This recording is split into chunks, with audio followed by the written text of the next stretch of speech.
बिस्मिल्लाहिर्रहमानिर्रहीम। अस्सलाम वालेकुम डियर स्टूडेंट्स, उम्मीद है कि आप लोग सब खैरियत से होंगे। I am your physics teacher Rana Ehsan Aurangzeb. जैसा कि हमने कल एक लेक्चर डिस्कस किया था कि vector addition by rectangular components, उसी लेक्चर का एक आखिरी पोर्शन है जिसमें हम डिटर्मिनेशन ऑफ एंगल को डिस्कस करते हैं। अब डिटर्मिनेशन ऑफ एंगल, अब यहाँ पे एंगल कौन सा है, कल हमने डिस्कस किया था कि आपके पास जो रिजल्टेंट बन रहा है उस रिजल्टेंट का एक एंगल भी होगा। जाहिर सी बात है कि रिजल्टेंट एक वेक्टर क्वांटिटी है और वेक्टर क्वांटिटी कंप्लीटली एक्सप्लेन होती है आपके पास मैग्नीट्यूड के साथ, डायरेक्शन के साथ और यूनिट के साथ। ठीक है, अब आपके पास दो वेक्टर्स को जब आप हेड टू टेल रूल के ज़रिए से ऐड करते हैं और एक तीसरा वेक्टर बनता है जिसे आप रिजल्टेंट वेक्टर कहते हैं, उस वेक्टर का कोई ना कोई एंगल लाजमी तौर पे होगा। अब उस एंगल की डिटर्मिनेशन कैसे करेंगे हम? उस वेक्टर, देखिए हमारे पास दो वेक्टर्स हैं, हम वैसे तो उन्हें ऐड नहीं कर सकते थे, तो हमने एक ऐसा तरीक़ाकार डिस्कस किया जिसके अंदर आप दो वेक्टर्स को ऐड करके एक तीसरा रिजल्टेंट बना लेते थे। ठीक है, अब उस तीसरे नए वेक्टर की मैग्नीट्यूड तो हमें पता चल जाएगी, लेकिन उसकी डायरेक्शन कैसे कैलकुलेट करेंगे? उस डायरेक्शन को कैलकुलेट करने के लिए आज हमने कुछ स्टेप्स सीखने हैं, देखते हैं वो क्या है। जी देखें, हमारे पास डिटर्मिनेशन ऑफ एंगल। अब डिटर्मिनेशन ऑफ एंगल में पहले मैं आपको डायग्राम समझाता हूँ, उसके बाद ये पॉइंट डिस्कस करता हूँ कि ये क्या है। देखें, अब आपके पास फ़र्ज़ करेंगे ये एक वेक्टर है, कोई भी एक वेक्टर ए है। फ़र्ज़ करेंगे ये वेक्टर क्या है, ये वेक्टर आपके पास ए है। इस वेक्टर को अगर मैं फर्स्ट क्वाड्रेंट में बनाता हूँ तो जो एंगल बनेगा इसका वो आप कैसे कैलकुलेट करेंगे? याद रखिएगा, जब आप फर्स्ट क्वाड्रेंट में एंगल बनाते हैं और आप प्लेन में बना रहे हैं, प्लेन से मुराद टू डायमेंशनल ग्राफ जिसमें एक्स एक्सिस होता है और वाई एक्सिस होता है। अगर आप इसे फर्स्ट क्वाड्रेंट में बना रहे हैं, देखिए चार क्वाड्रेंट्स होते हैं। क्वाड्रेंट्स का मतलब होता है चौथा हिस्सा। जब आप किसी भी एक प्लेन के चार हिस्से बनाते हैं, 1, 2, 3 और 4, ये चार क्वाड्रेंट्स बनाए हैं। अगर आपके पास वो वेक्टर फर्स्ट क्वाड्रेंट में है और वो फर्स्ट क्वाड्रेंट में है, इसका हमें कैसे पता चलेगा? इसका पता चलेगा हमें यहाँ से। ये क्या चीज़ लिखी हुई है? ये मैंने लिखा हुआ है प्लस प्लस। इस प्लस प्लस का मतलब क्या होता है? इस प्लस का मतलब होता है कि जो आपके पास पहले वाला कंपोनेंट है जिसे आप क्या कहते हैं, एक्स कंपोनेंट कहते हैं। ये कंपोनेंट क्या है? अगर ये कंपोनेंट पॉजिटिव है, ये कंपोनेंट क्या है? पॉजिटिव है, इसकी वैल्यू क्या है? पॉजिटिव है। और जो दूसरा कंपोनेंट है ये है वाई कंपोनेंट। और ये किसके कंपोनेंट की बात कर रहा हूँ मैं? ये रिजल्टेंट के कंपोनेंट्स की बात कर रहा हूँ। अगर पहला कंपोनेंट भी पॉजिटिव है, दूसरा कंपोनेंट भी पॉजिटिव है, तो आपके पास क्वाड्रेंट कौन सा बनेगा? फर्स्ट क्वाड्रेंट बनेगा, क्योंकि यहाँ पे एक्स की वैल्यू भी पॉजिटिव होती है और वाई की वैल्यू भी पॉजिटिव होती है। तो यहाँ पे फर्स्ट क्वाड्रेंट बनेगा। और फर्स्ट क्वाड्रेंट में जब आपने ये एंगल कैलकुलेट करना है थीटा, ये कैसे कैलकुलेट करेंगे? वो इक्वल टू फाई होगा। ये एक एंगल है थीटा जिसे आप इस तरह से जाहिर करते हैं, मैं यहाँ पे बता देता हूँ आपको।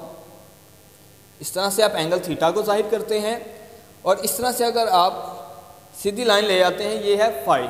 ये एंगल कौन सा होता है, ये क्या है, ये दोनों चीज़ें हम डिस्कस करते हैं इन पॉइंट्स में। देखिएगा, कहते हैं here theta is the angle of a vector formed by positive x axis. किसके साथ बन रहा है? Positive x axis. देखें, आपके पास प्लेन है, प्लेन में कहीं भी एंगल बनता है। किसी भी क्वाड्रेंट में अगर आप वेक्टर को ड्रा करते हैं, किसी भी क्वाड्रेंट में अगर आप वेक्टर को ड्रा करते हैं, तो ओवरऑल एंगल जब आप देखते हैं, ठीक है, जो नेगेटिव आपके पास पॉजिटिव एक्स एक्सिस के साथ बनता है। जैसा कि हमने बात की थी, फर्ज करें कि आपके पास क्या है, ये आपके पास कोऑर्डिनेट सिस्टम है। इस कोऑर्डिनेट सिस्टम के अंदर क्या है, आपने फर्ज करें यहाँ पे एक वेक्टर बनाया है, ये वेक्टर फर्ज करें ए है। कहते हैं अगर आप इस वेक्टर का एंगल बनाते हैं पॉजिटिव एक्स एक्सिस के साथ, वो भी एंटी क्लॉकवाइज, तो वो क्या होगा? आपके पास थीटा होगा। वो क्या होगा? थीटा होगा। और कहता है कि अगर क्या देखते हैं आप इसी वेक्टर का एंगल नियरेस्ट एक्स एक्सिस के साथ देखते हैं। मैंने क्या कहा है? जब आप इस वेक्टर का एंगल नियरेस्ट एक्स एक्सिस के साथ देखते हैं तो उसे आप कहते हैं कि वो क्या है? फाई है। दो चीज़ें बताई हैं मैंने पहली बात किया कि theta is the angle of a vector formed by positive x axis. Theta क्या है? वो एंगल जो पॉजिटिव एक्स एक्सिस के साथ बन रहा है।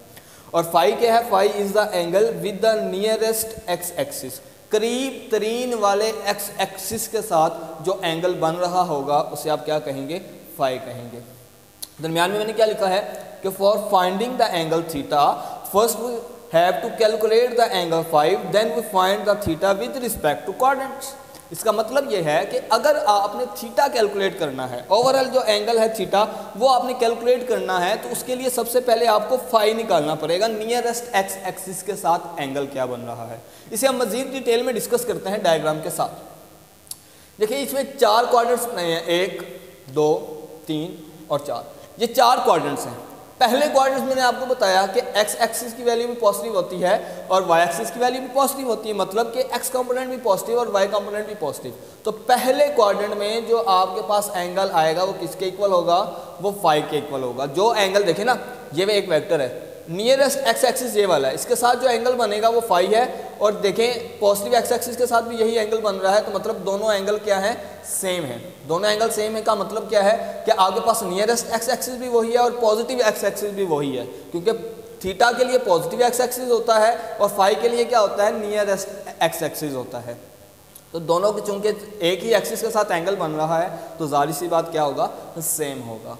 अब सेकंड क्वाड्रेंट में बात करते हैं, तो सेकंड क्वाड्रेंट में याद रखने वाली बात ये है कि सेकंड क्वाड्रेंट में आपके पास जो y की वैल्यू होती है वो तो पॉजिटिव होती है। देखिए y की वैल्यू तो पॉजिटिव है, लेकिन x की वैल्यू क्या होती है, नेगेटिव होती है। ये याद रखिएगा कि सेकंड क्वाड्रेंट के अंदर x component of a resultant is negative and the y component of the resultant is positive.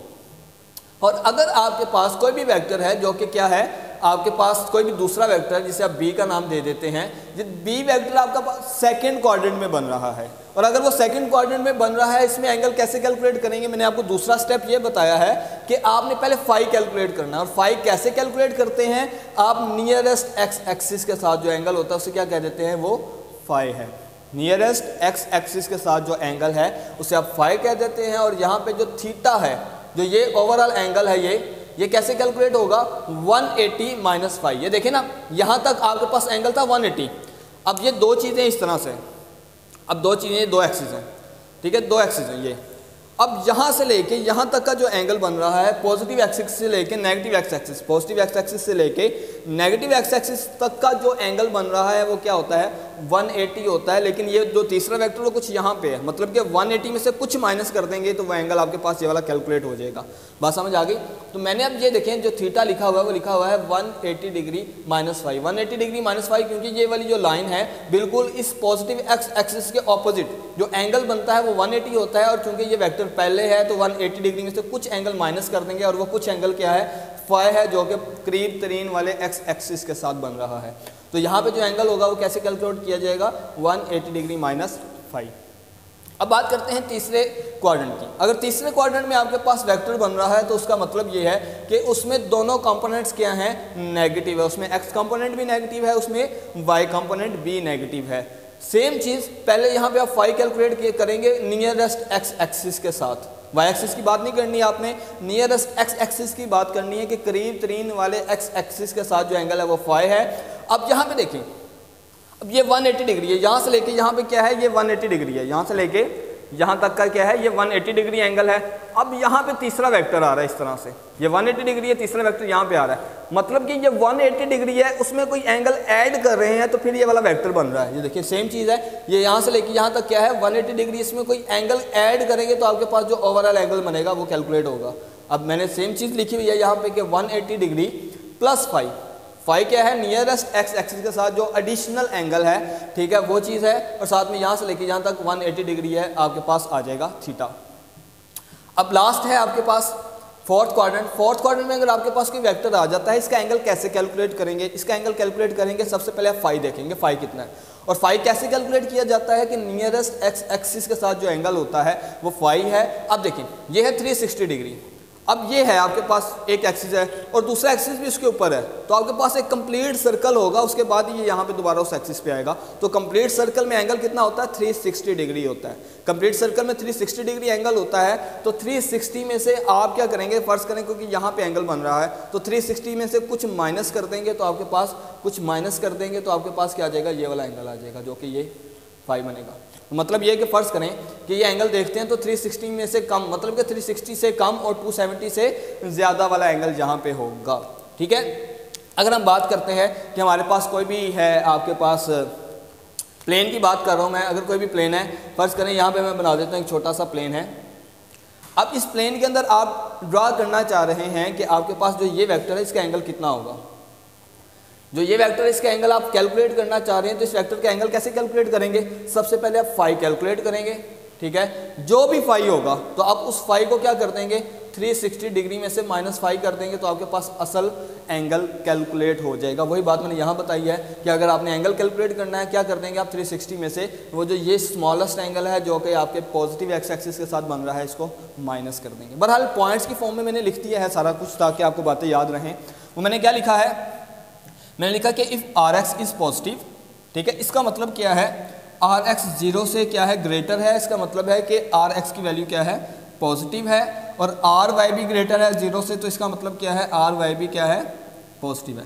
कहता है अगर दोनों कंपोनेंट्स पॉजिटिव है तो उसका मतलब क्या है कि वो क्वाड्रेंट कौन सा बन रहा है, फर्स्ट क्वाड्रेंट बन रहा है। ये मैंने बताया कि अगर दोनों कंपोनेंट्स पॉजिटिव हैं तो वो कौन सा क्वाड्रेंट बनता है, वो फर्स्ट क्वाड्रेंट बनता है आपके पास। वो फर्स्ट क्वाड्रेंट आ गया। और फर्स्ट क्वाड्रेंट में एंगल कैसे कैलकुलेट करते हैं, जो आपके पास ये एंगल होता है पॉजिटिव एक्स एक्सिस के साथ, वही फाई होता है, वही आपके पास क्या है। यहाँ पे मैं दोबारा रिवाइज करवाता चलूँ कि फाई क्या है, ये आपके पास एंगल है, angle of a vector with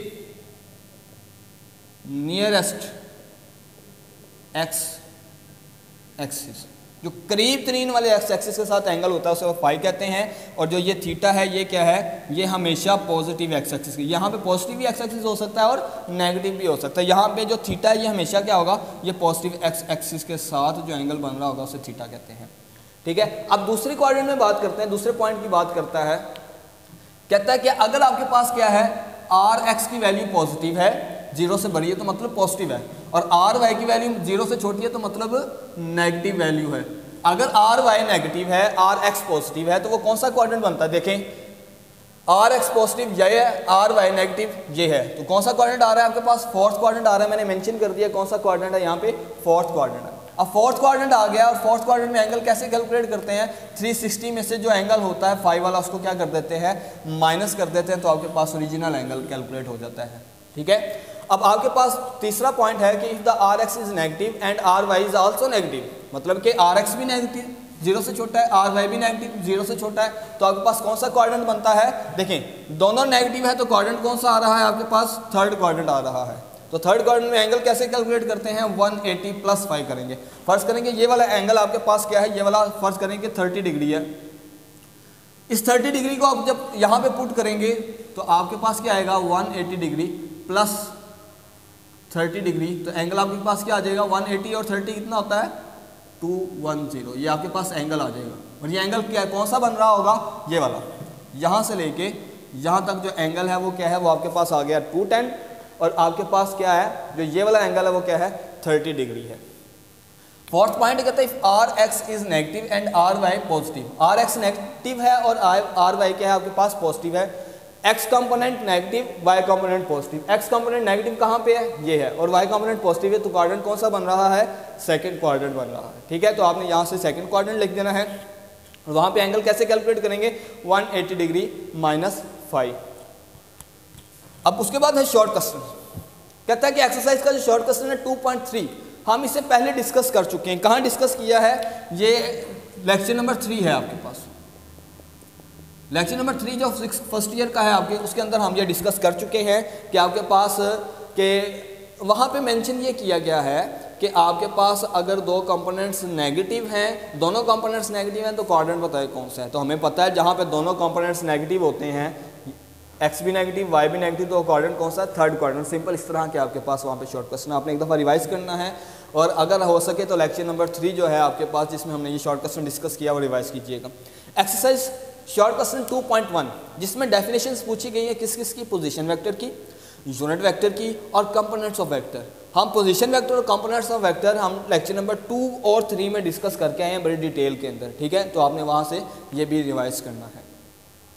2.2 short question in दोनों के दरमियान आ जाता है, उसे हम डिस्कस कर लेते हैं। वो क्या है, कहता है the vector sum of 3 vector gives a 0 resultant. क्या कि the vector sum of 3 vectors gives a 0 resultant. 3 vectors हैं और उनको अगर सम करते हैं और 0 रिजल्टेंट आए, what can be possible orientation, मतलब कि क्या ये पॉसिबल है, कैसे पॉसिबल है। उसने कह दिया ये है, और वो कैसे है ये बताना है हमने कि 3 वेक्टर, फर्ज करिए 3 वेक्टर हैं, ये 3 वेक्टर है, कहता है हम इसको किस तरह से ड्रा करें कि जो आखिर में रिजल्टेंट आ रहा है वो 0 आए। देखें अगर मैं इस तरह से ड्रा करता हूँ 3 वेक्टर्स को तो इनका रिजल्टेंट 0 नहीं आ रहा, क्योंकि देखें ज़रा इस और इस पॉइंट के दरमियान। अब हेड टू टेल रूल क्या था, मैं रिवाइज करवाता चलता हूँ। उसमें स्टेप क्या था, पहला वेक्टर है उसके हेड पे दूसरे वेक्टर की टेल, ठीक है जी, ये आ गया, उसके हेड पे दूसरे वेक्टर की क्या आ गई, टेल आ गई। अब तीसरा वेक्टर है, तीसरे वेक्टर कैसे ड्रा करेंगे, दूसरे वेक्टर के हेड पे तीसरे वेक्टर की टेल। अगर ऐसे भी हो तो रिजल्टेंट 0 नहीं आ रहा, ऐसे भी हो तो रिजल्टेंट 0 नहीं आ रहा, ऐसे भी हो तो रिजल्टेंट 0 नहीं है, ऐसे भी हो तो रिजल्टेंट 0 नहीं आ रहा। हाँ अगर ऐसे हो जाए, ये देखें अगर ऐसे हो जाए तो देखें पहले वाले की टेल और आखिरी वाले का हेड आपस में मिल गया, या ये ब्लू और रेड का देखें गौर से कि पहले वेक्टर की टेल और आखिरी वेक्टर का हेड जब आपस में मिल जाएगा तो वहाँ पर रिजल्टेंट नहीं बनेगा, क्योंकि रिजल्टेंट क्या कैसे बनता है, आखिरी वेक्टर के हेड और पहले वेक्टर की टेल के दरमियान बनता है। तो यहाँ पे कुछ भी नहीं है, देखें ये वाला है, यहाँ पे मिल जाएगा जब तो आपके पास रिजल्टेंट 0 हो जाएगा। तो मैंने यहाँ पे मेंशन किया है the 3 vectors are represented by the sides of triangle joined by head to tail rule, then their resultant will be null vector. मैंने बता दिया 3 वेक्टर्स ए बी और सी, जब आप इनको ट्रायंगुलर शेप में ऐड करते हैं देन आपके पास क्या होता है कि तीनों का जो रिजल्टेंट होता है, रिजल्टेंट ये बनेगा। देखिए यहाँ पे रिजल्टेंट है, रिजल्टेंट की मैग्नीट्यूड क्या है आपके पास 0 है। जब 0 मैग्नीट्यूड होती है तो वेक्टर कौन सा होता है, नल वेक्टर होता है। आज का काम जो ज़्यादा इंपॉर्टेंट था वो यहाँ से MCQs और शॉर्ट क्वेश्चन के लिहाज से था, ठीक है। तो बाकी जो पॉइंट्स हैं इंशाल्लाह हम साथ साथ डिस्कस भी करते रहेंगे। जो टेस्ट होंगे उसमें किस तरह से MCQs आएंगे, किस तरह से शॉर्ट क्वेश्चन आएंगे, आप मज़ीद प्रैक्टिस भी करते रहेंगे, ठीक है। तो बहरहाल आपने इस सारे पॉइंट्स को जो मेरे पॉइंट लेक्चर गौर से सुनिएगा, आराम से सुनने के बाद जो पॉइंट्स उनको नोट करते रहिएगा। जो मैं बात करता हूँ उसको भी जो पॉइंट्स ऐसे होते हैं जो यहाँ पे मेंशन नहीं होते, आपने उससे भी क्या करना है, नोट कर लेना है, ताकि आपके जो पॉइंट्स हैं, जो छोटे छोटे पॉइंट्स हैं वो भी याद रह सकें। ओके स्टूडेंट्स, अल्लाह हाफिज़।